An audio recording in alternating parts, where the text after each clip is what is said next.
आज होता आपल्या कॉलेजचा शेवटचा दिवस. सकाळी तयारी केली, हेल्मेट घातलं आणि गेलो जयेश भाईकडे. कॉलेजमध्ये वायवा होती म्हणून आपल्याला थोड्या प्रिंट्स काढायच्या होत्या, पण तो बोलला ये इधर नाही मिलेगा. बोललो सोड. मग गेलो ज्वेलर्स कडे, थोडं काम होतं. मग थोडा आउटफिट चेक केला आणि तिथून गेलो राकेश दादाच्या ऑफिसला. हा डॉगेश भाई बघा कसा निवांत झोपलाय. मला इंटर्नशिपच्या पेपरवरती थोडे स्टॅम्प हवे होते म्हणून मी ऑफिसला गेलेलो आणि आपलं काम झालं. तिथून गाडी घेतली आणि निघालो कॉलेजला. कॉलेज जवळून प्रिंट्सना स्पायरल बाइंडिंग करून घेतलं आणि गेलो कॉलेजच्या कॅम्पसमध्ये. हिला वाटलं हिच्या प्रिंट्स घेऊन आलेत, काय खुश झाली बघा. आज आमचा शेवटचा दिवस आहे, जराही दुःख नाही. वायवा संपल्यानंतर मॅमनी थोडं लेक्चर घेतलं. लेक्चरमध्ये आर्याने मला गपचूप चॉकलेट दिलं. मग काय कॅम्पस फिरलो आणि जुन्या आठवणी ताज्या केल्या. यांच्या काय ना काय करामती सुरूच होत्या.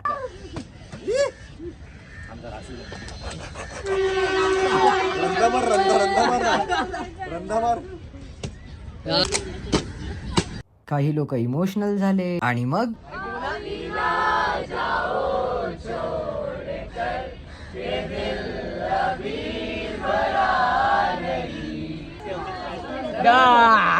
आणि कॉलेजला केलं बाय बाय.